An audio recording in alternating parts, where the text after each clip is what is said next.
तो आदाब, नमस्कार, गुड इवनिंग, सत श्री अकाल। एक बार फिर आप तमाम लोगों का स्वागत है क्राइम तक की कहानी के इस एपिसोड में। उम्मीद है पूरी फैमिली अच्छी होगी, अपना और अपनों का ख्याल रख रही होगी। जब मैं 25 दिन तक यहाँ था नहीं, इंडिया से बाहर था, तो बहुत सारे इस दौरान में मेल आए थे। एक मेल खास तौर पर उस जबलपुर डबल मर्डर केस के फॉलोअप को लेकर था। याद होगा, एक कहानी मैंने आपको सुनाई थी, बहुत ही अफसोसनाक, बहुत ही अजीब और गरीब। जबलपुर के मिलेनियम कॉलोनी में एक रेलवे अफसर और उनके 8 साल के एक बेटे का कत्ल हो गया था। अफसर के बेटे को कत्ल करने के बाद उसकी लाश को एक फ्रिज में रख दिया गया था। और ये कत्ल किसी और ने नहीं, बल्कि उस रेलवे अफसर के एक पड़ोसी, एक लड़के जिसकी उम्र करीब 20 साल, मुकुल सिंह, और खुद उस रेलवे अफसर की अपनी एक नाबालिग बेटी जिसकी उम्र 16 साल थी, उन दोनों ने मिलकर किया था। और उसके बाद तमाम सीसीटीवी तस्वीरें आई। पूरी कहानी मैंने बहुत डिटेल में आपको सुनाई है, बल्कि कई एपिसोड सुनाए। और उसके बाद दोनों फरार हो गए, कभी उनके साउथ में होने की, कभी उनके महाराष्ट्र में होने की, कई बार नेपाल में होने की खबरें आती रही, लेकिन दोनों पुलिस को चकमा देते रहे।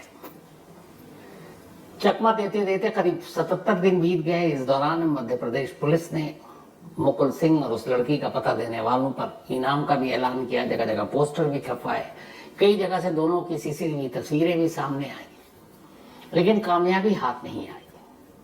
और फिर आखिरकार मई के आखिरी हफ्ते में एक कामयाबी मिली, और उसकी वजह भी ये मीडिया, सोशल मीडिया और इस कत्ल, इस डबल मर्डर की जो सारी खबरें आई हर तरफ पूरे देश में।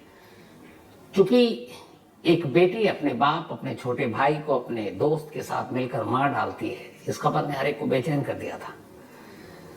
तो तमाम न्यूज चैनल पे, अखबारों में ये खबर थी, तो देश ने देखा। इन दोनों की तस्वीरें भी लगातार चली। हालांकि लड़की नाबालिग थी, लेकिन सीसीटीवी कैमरे में वो तस्वीरें थोड़ी बहुत दिख ही रही थी, और उस लड़के की तस्वीर। तो पुलिस की टीम लगातार कोशिश करती रही थी, कामयाबी मिली नहीं। तभी 25-26 मई की बात है।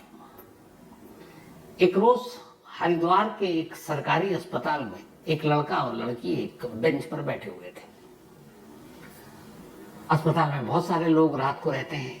तीमारदार के तौर पर किसी का मरीज दाखिल है तो रात को देखभाल के लिए रुकते हैं। तो बहुत सारे लोगों ने यही सोचा कि ये दोनों भी जो है, किसी इनका कोई मरीज होगा जो एडमिट होगा, और ये दोनों उसके तीमारदार हैं। लेकिन इत्तेफाक से कुछ लोगों ने जब उस लड़के को देखा ध्यान से, तो उन्हें लगा कि अरे इस लड़के को कहीं देखा है। फिर उन्हें याद आया कि इसकी तस्वीर अखबारों में देखी और टीवी पर देखा है, और फिर उन्हें यकीन हो गया कि ये वही मुकुल सिंह है जो जबलपुर में डबल मर्डर के लिए जिसकी पुलिस तलाश कर रही है।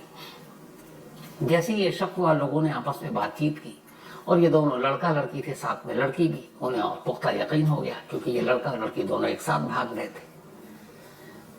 तो अचानक वो उनके करीब जाते हैं और पूछते हैं कि तुम दोनों नाम बताओ, कहां से हो। लड़के को डाउट हो जाता है कि हम दोनों पहचाने गए। तो तब तक कुछ बहाना करता है। लड़का इतनी देर में उठता है, कहता मैं बैग लेकर आ रहा हूं, क्योंकि अभी तक पुख्ता नहीं हुआ था कि ये दोनों हैं कौन। वो बैग लेने के लिए जाता है। इस दौरान में लड़की से पूछा जाता है। लड़की अपना नाम बताती है, और लड़की बता देती है कि हाँ, हम जबलपुर से हैं।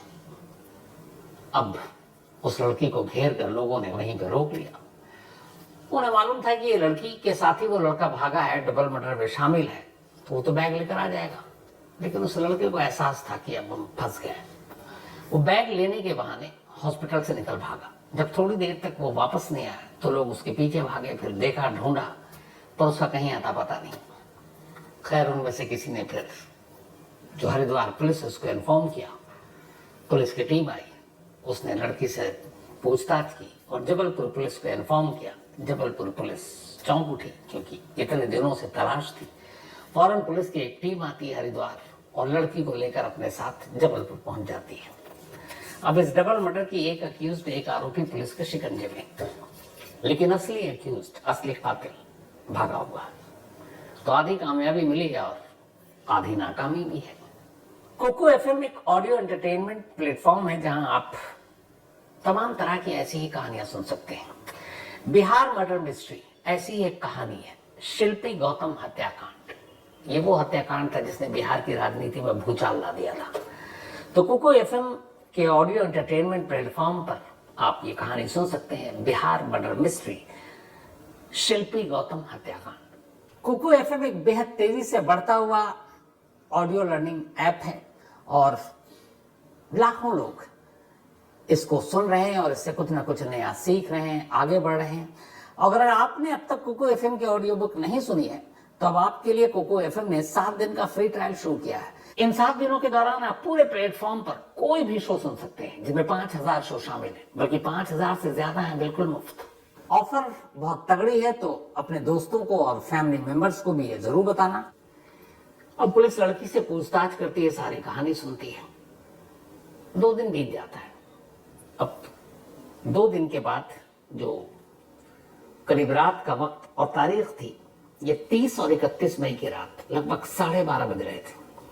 30-31 मई की रात है, जबलपुर में सिविल लाइन पुलिस स्टेशन है। ये उसी सिविल लाइन पुलिस स्टेशन के घर इलाके में मिलेनियम कॉलोनी आता है रेलवे का, जहां पर रेलवे अफसर का कत्ल हुआ था। और उस पुलिस स्टेशन में ये मामला दर्ज हुआ था। तो अब लड़की को पुलिस पूछताछ के लिए महिला पुलिस के हवाले कर चुकी थी। लड़के की तलाश थी। 2 दिन लड़की की अरेस्ट हो चुके थे, अभी तक मुकुल सिंह का पता नहीं था। अब 30-31 मई की दरमियानी रात के करीब 12:30 बज रहे थे। लगभग पुलिस स्टेशन में पुलिस वाले भी अब ऊँघ रहे थे। तभी एक लड़का मुंह पर गमछा बांधे हुए सिविल लाइन पुलिस स्टेशन में दाखिल होता है। रात का वक्त है, 12:30 बजे। चौक पुलिस स्टेशन में सन्नाटा है। वो जाता है सीधे ड्यूटी अफसर के टेबल की तरफ। वो पूछता है कि क्या काम है। तो कहता है कि मेरा नाम मुकुल सिंह है, वही मुकुल सिंह जिसने मिलेनियम कॉलोनी में 2 कत्ल किए थे 15 मार्च 2024 को, और जिसकी आप लोगों को तलाश है। पुलिस वाले को पहले सुनकर लगता को मजाक कर रहा है। इतने में वो लड़का अपने मुंह से गमछा हटाता है, लेकिन उसके हुलियों को देखकर तब भी यकीन नहीं हुआ। लेकिन फिर भी ये था कि एक सामने खुद आकर कह रहा है, और ये कि जिसको हम 77 दिनों से ढूंढ रहे हैं, वो खुद पुलिस स्टेशन में है। पुलिस वाले ने उससे पूछताछ की। उसने बताया, मैं यहाँ हूँ, बस मैं सरेंडर करने आया हूँ। रात का वक्त था, लेकिन अपने सीनियर अफसरों को खबर की, क्योंकि पूरा थाना ही, पूरा इलाका ही, शहर की तमाम आला पुलिस जो टीम है, फोर्स है, वही उस मुकुल सिंह की तलाश में थी पिछले करीब 77 दिनों से, 2 महीने से ज्यादा। आनंद फानंद में सब बिस्तर छोड़कर भागते हैं, थाना आते हैं और देखते हैं वाकई सामने मुकुल सिंह खड़ा है। अब सवाल ये था कि मुकुल सिंह जो इतने दिनों से चकमा दे रहा था, वो खुद इतना भोलापन या इतनी शराफत के साथ पुलिस वालों के आगे अपने आप को सरेंडर क्यों कर रहा है। तो पहला सवाल यही बेचैन कर रहा था, और पहला सवाल यही पूछा गया मुकुल सिंह से कि तुम आए क्यों, तुम तो भागे हुए थे, तुम हरिद्वार से भी निकल भागे थे।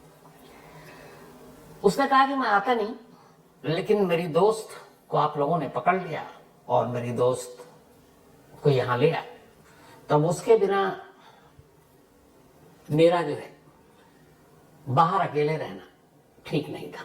तो जब मेरी दोस्ती अब मेरे साथ नहीं है और जिसके लिए मैंने ये सब कुछ किया, तो फिर मेरा आजाद रहना या बाहर रहना कोई मतलब नहीं रखता। इसीलिए मैं अपने आप को पुलिस के हवाले करने आया हूं। पुलिस की टीम अब उससे हिरासत में रहती है और इसके बाद पूछताछ शुरू करती है। इसकी कहानी लगभग, बाकी तो आपको सब शुरू में सुना चुका था, लेकिन जब मुकुल और उस नाबालिग लड़की ने अपनी गिरफ्तारी के बाद अपनी कहानी सुनानी शुरू की, तो ये कहानी इससे पहले कभी सामने ही नहीं आई थी। ये एक अजीब सनक की कहानी है, एक अजीब, क्या कहें इसको। तो आप सीधे इन दोनों के जो बयान है उसी के आधार पर ये कहानी सुन लीजिए। जब 15 मार्च 2024 को रेलवे अफसर और उनके बेटे का कत्ल हुआ, तो शुरुआत में यही था कि इस कत्ल के बाद उस दिन सुबह सुबह उस रेलवे अफसर के भाई की बेटी के पास एक मैसेज गया, और इसी नाबालिग लड़की ने मैसेज भेजा।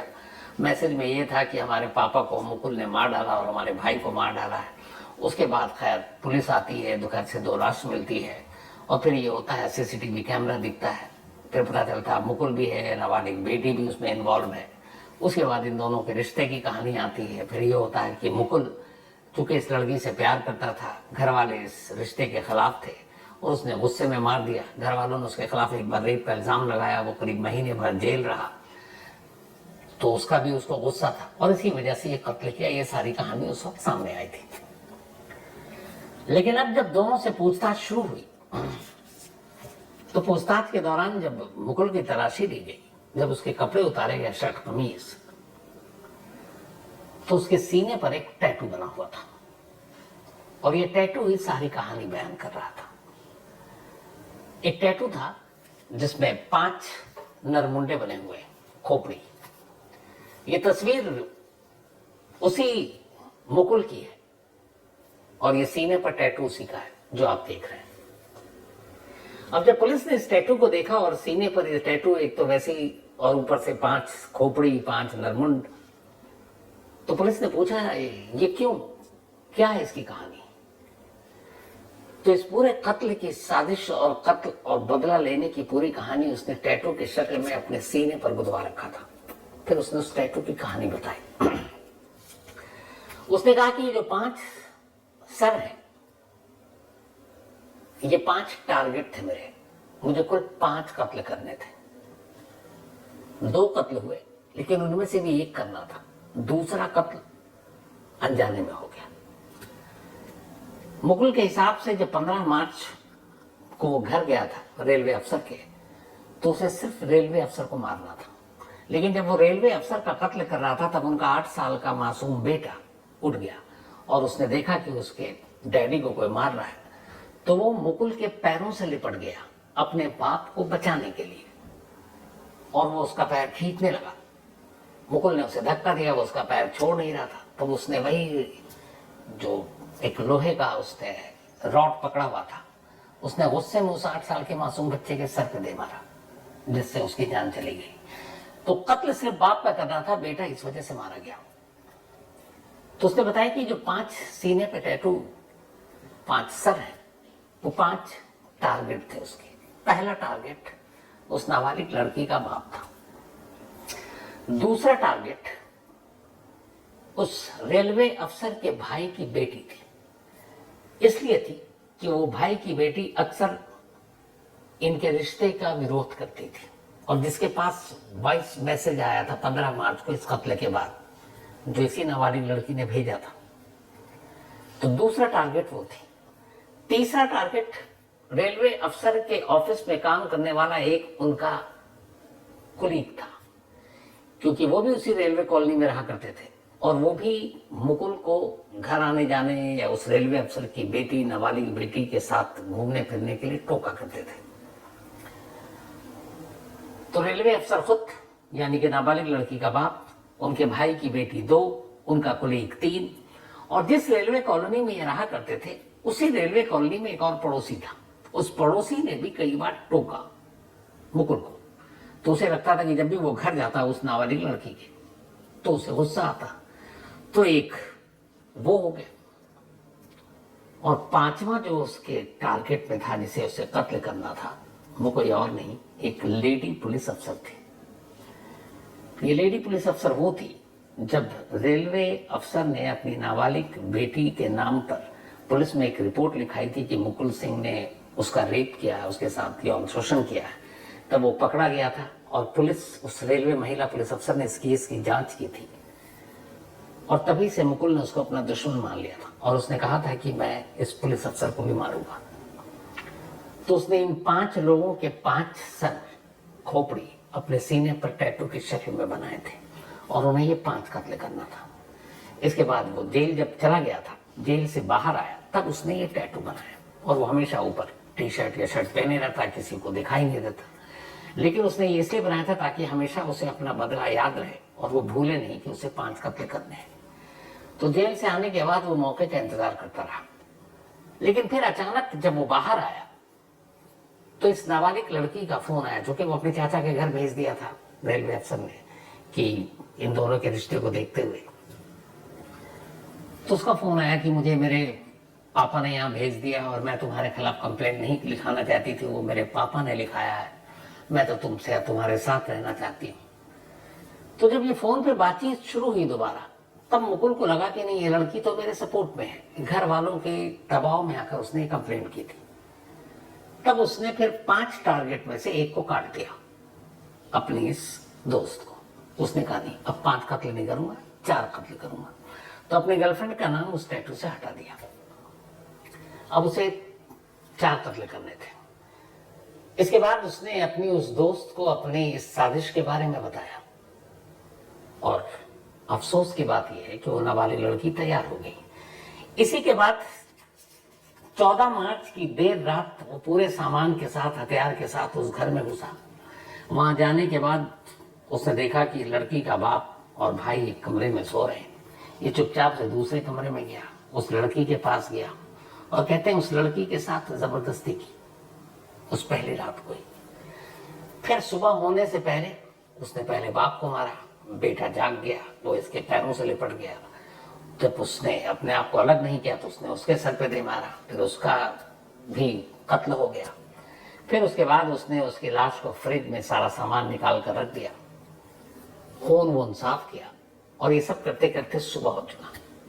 कहते हैं कत्ल करने के और ये सारी सफाई करने के करीब कुछ घंटे बाद उसने उस लड़की के साथ दोबारा जबरदस्ती की। मतलब उस दिन 2 बार उसने जबरदस्ती की उस लड़की के साथ। फिर उसके बाद करीब 10 बजे वो उस घर से निकला, अपने घर गया। फिर वहां से वो बाहर निकला। थोड़ी देर के बाद लड़की भी तैयार हुई और अपने घर से निकली, और फिर ये दोनों निकल गए।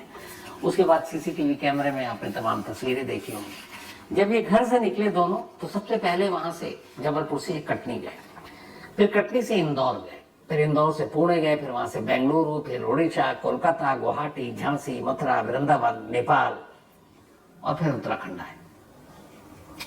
शुरुआत में क्या था कि अच्छे खासे पैसे थे मुगल के पास। इसके अलावा रेलवे अफसर के जो कार्ड थे, डेबिट कार्ड और क्रेडिट कार्ड, वो उनकी बेटी लेकर निकली थी।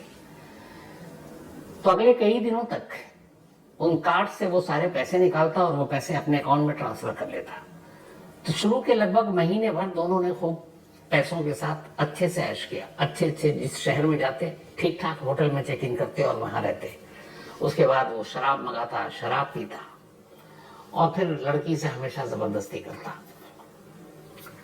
ये ज्यादातर ट्रेन में ही सफर करता, लेकिन फिर धीरे धीरे धीरे पैसे खत्म होते गए। इधर पुलिस ने शुरू में रेलवे अफसर का अकाउंट फ्रीज नहीं किया था, इसलिए कि ताकि उस अकाउंट से पैसे निकले तो लोकेशन पता चल जाए। लेकिन जब 1.5 लाख निकल गया और लोकेशन पता ही नहीं चला क्योंकि वो पैसे निकाले और किसी और शहर में भाग ले, तो फिर वो फ्रीज कर दिया था।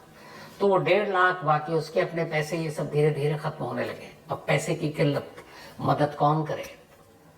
तो फिर दोनों कभी गुरुद्वारे, कभी आश्रम, यहाँ वहां अपना ठिकाना ढूंढने लगे।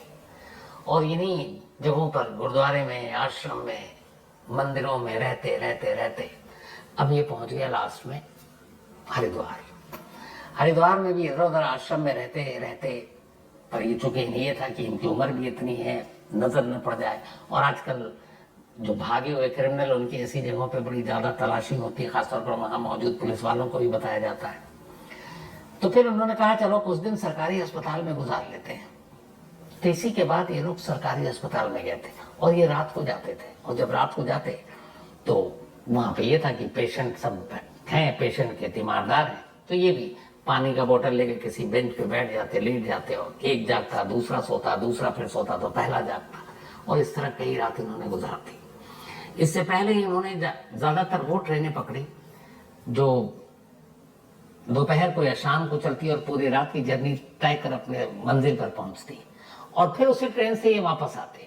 तो इनको रात किसी होटल या सराय या फिर धर्मशाला, आश्रम में काटनी नहीं पड़ती, ट्रेन में ही काटते थे। कई बार ये बस में भी ऐसे चलते जो बस शाम को चलती और सुबह पहुंचती, तो रात बस में कट जाती। इसी तरीके से 77 दिनों तक ये भागते रहे, और आखिरकार अब दोनों पकड़े गए। लड़की के हिसाब से उसके माँ बाप का जिस दिन कत्ल हुआ 15 मार्च, उस दिन उसके घर में उसके साथ 2 बार उसने जबरदस्ती की मुकुल सिंह ने, और इसके बाद जब तक वो भागते रहे और जब वो पकड़े गए 27-28 मई, तब तक करीब 60 बार से ज्यादा उसने उसका रेप किया। अभी लड़की का बयान है। पुलिस का कहना है कि वो इस मामले की अभी जांच कर रही है। हालांकि लड़की चूंकि नाबालिग है, पॉक्सो भी लगेगा, बाकी चीजें भी लगेगा, लेकिन जो जबलपुर पुलिस है उनका कहना है कि इन सारी चीज़ों से ऐसा नहीं है कि हम इस केस में लड़की को अलग रखेंगे, क्योंकि इस पूरे मर्डर में, इस डबल मर्डर में, इसकी साजिश में, इसकी प्लानिंग में वो लड़की भी उतनी ही बराबर की शरीक है जितना मुकुल सिंह। तो पहले तो पुलिस ने दोनों को पुलिस हिरासत में रखा, उनसे पूछताछ की, और अब मुकुल और वो नाबालिग लड़की दोनों जुडिशियल कस्टडी में जेल भेज दिए गए। जेल जाने के बाद और पुलिस कस्टडी में रहने के दौरान एक और चीज हुई। मुकुल ने पुलिस अफसर से पूछा कि बताए जेल से बाहर निकलने का तरीका क्या है। उस पुलिस अफसर से ये पूछा बाकायदा, इसका मतलब है उसके दिमाग में चल रहा है कि वो कैसे बाहर आएगा, और क्या पता अब भी उसके सीने पर वो 5 में से 4 टारगेट तो ही है, 5वीं तो अब खैर जेल में ही, शायद उम्र ही जेल में कट जाए, लेकिन नाबालिग तो क्या पता, मतलब वो तो वैसे वाली जेल में नहीं भेजी गई अभी क्योंकि उम्र कम है, लेकिन हो सकता है कि उसके ऊपर उस तरह से केस ना चले जैसे मुकुल पे चले, और 3 साल मैक्सिमम अगर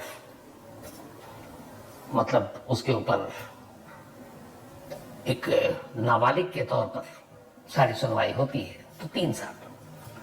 अपने बाप और अपने भाई के कत्ल में शामिल होने के लिए सिर्फ 3 साल, और जहां तक मुकुल की बात है तो शायद पूरी जिंदगी, ये क्या पता फांसी की भी सजा हो जाए। लेकिन जाने से पहले वो तरीका पूछ रहा है कि जेल से बाहर आने का रास्ता क्या है। तो ये थी वो पूरी कहानी। इन दोनों की गिरफ्तारी के बाद ये खुलासा हुआ। तो कहानी में आज इतना ही, लेकिन कहानी खत्म करूं उससे पहले वही अपना सिलसिला।